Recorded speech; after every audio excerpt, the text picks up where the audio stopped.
Hello guys, അപ്പോൾ ഇതാണ് നമ്മൾ അൺബോക്സ് ചെയ്യുന്നത് കേട്ടോ. സോറി കണ്ണി കുത്തി ഗൈസ്. അപ്പോൾ ഒരുപാട് നേരത്തെ പരിശ്രമത്തിന് ശേഷം ഞാൻ പിച്ചി പൊളിച്ച് സാധനങ്ങളൊക്കെ പുറത്തെടുത്തിരിക്കുന്നു. ഇത് ഒരു സൺസ്ക്രീനാണ് കേട്ടോ. 1% ഹൈലറോണിക് ആസിഡിൻ്റെ ഡെർമോക്കോൻ്റെ ഒരു സൺസ്ക്രീനാണ്.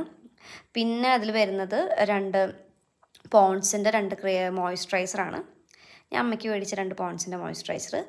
പിന്നെ ഞാനൊരു ലിപ്സ്റ്റിക്ക് മേടിച്ചു. നല്ല അടിപൊളി ഷെയ്ഡാണ്. ലാക്മേയുടെ ഒരു ലിപ്സ്റ്റിക് ഷെയ്ഡും ഉണ്ട് കേട്ടോ. പിന്നെ ഞാനൊരു ട്രയൽ പാക്ക് മേടിച്ചിട്ടുണ്ടായിരുന്നു. ആ കുഞ്ഞി പാക്കറ്റിലൊരു ഫോക്സ് ടെയിലിൻ്റെ ഒരു ട്രയൽ പാക്ക് മോയ്സ്ചറൈസർ ഉണ്ടായിരുന്നു. ഇത്രയും ചെറുതാവുമെന്ന് പ്രതീക്ഷിച്ചില്ല ഗൈസ്. വളരെ ചെറുതായിപ്പോയി. Okay bye.